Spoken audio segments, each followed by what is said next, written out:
Welcome everybody to this edition of Attention Talk Video. I'm your host, ADHD and Attention Coach Jeff Copper, and we're here with ADHD marriage consultant Melissa Orloff. Melissa, welcome to the show. Thanks so much. Self-care is important. Self-care in a relationship, that's important too. I never really thought about it in that context, but can you talk to us about that? Yeah, absolutely.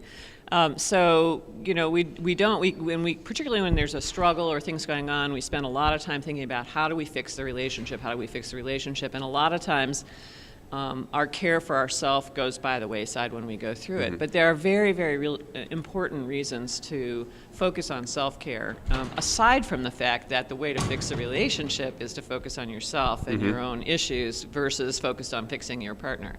But when I think about self-care, I think about, for example, getting exercise or eating well, getting enough sleep, and taking the time that you need to sort of decompress. You know, it's a straightforward thing. If you think about that from the non-ADHD partner's perspective, really important to get some perspective, maybe do some gratitude journaling or something like that, to be able to sort of relax into a relationship which can, because of its chaotic nature, be stressful. I mean, it is very stressful lots of times.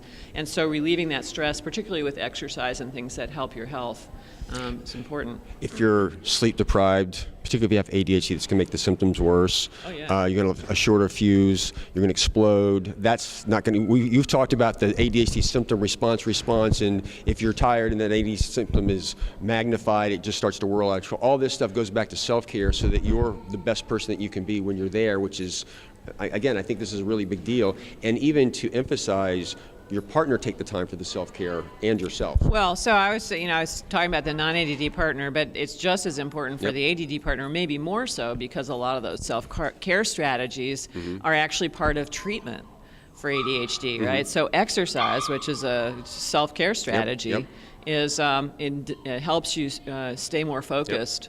And again, sleep is a huge issue, and really big issue.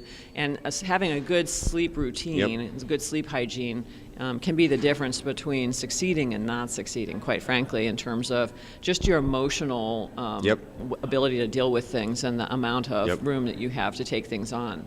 It might not make a lot of sense, but to me, it really makes a lot of sense after talking about this, the importance of self-care in a relationship so that you're at your best, particularly in those difficult times. So anything else that...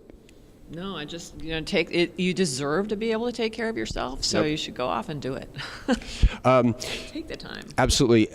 Sleep is an interesting thing to me. We've got a bunch of other videos on sleep. I would encourage you to search Attention Talk Video and sleep on, and get some other tips on the challenges of those with ADHD and getting to sleep. But with all that, Melissa, thanks again for coming on the show. Okay. Take care.